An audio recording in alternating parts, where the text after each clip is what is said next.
Imagine this young kid who grew up in a blue-collar family. The mom stays at home to raise the kids.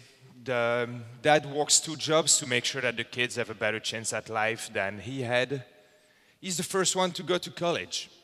Then he gets a scholarship and he's able to go to Europe to study and do a PhD. Gets a good job in corporate world, and after a few years he goes back to the family and tells them that he's tired with it and he wants to do something different. He's going to go back to Europe, but he will open a hot dog cart.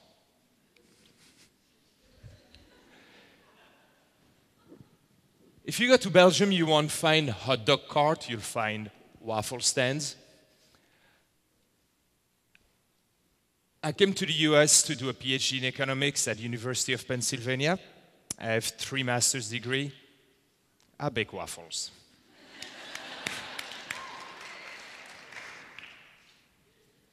Moved to Cincinnati about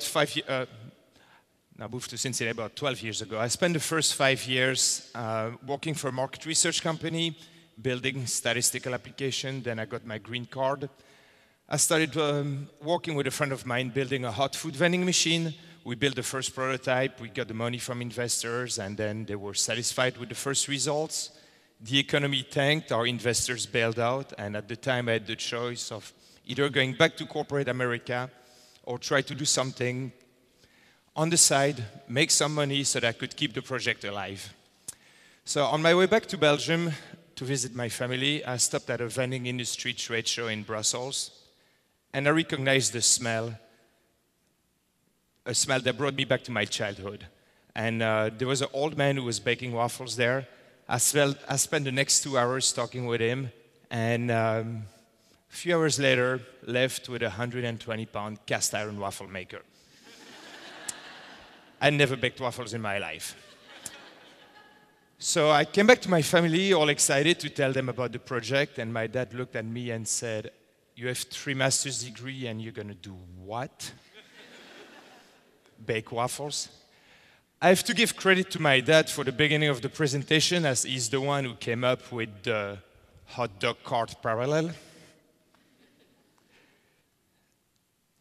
I had grand vision for the waffles, so I needed to start with a grand event. So I started baking waffles at the Coachella Music Festival in California, where you have about 80,000 people camping in the desert for about 3 days in 110-degree weather. Not exactly waffle-eating weather. I failed to realize it would be getting that hot in April in California. So I decided to come back to Cincinnati and start a little smaller and a little smarter. And I started baking waffles at the back of a produce store at Finley Market. After a few weeks, the owner of the store came to me and told me, "We need to find you a new home." The store was getting too congested on a Saturday with waffle-eating people. After a few months, I opened the first location at Finley Market, and if you fast forward a few years, I now have 3 locations, including a full-service restaurant. I think Churchill is the one who said, "Success is going from failure to failure without loss of enthusiasm."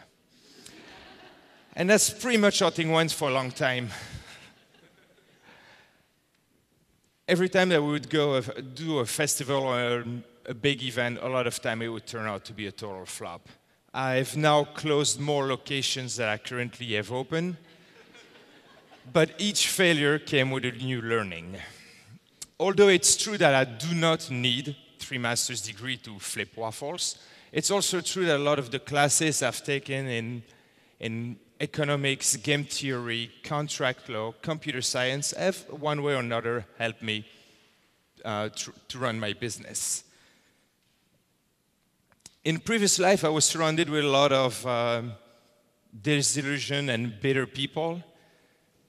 Food makes people happy. Come see me in a bad mood, I'll feed you a waffle and you'll leave smiling. Economists rely on two fundamental assumptions. Resources are scarce, and so is my time, and consumers make choices to maximize their utility. Well, I'm happy to report that my utility is maximized and that the allocation of my time is optimal. My current occupation generates more positive externalities on societies than publishing a few papers in obscure economic journals or developing a few more statistical applications that would cut costs and a few jobs. I currently employ over 60 people. Everybody is better off with me baking waffles. Last week, I had the honor to go with the mayor of the city and a delegation of Cincinnati business leaders and civic leaders. We met with senior administration officials. I could have given the economic briefing.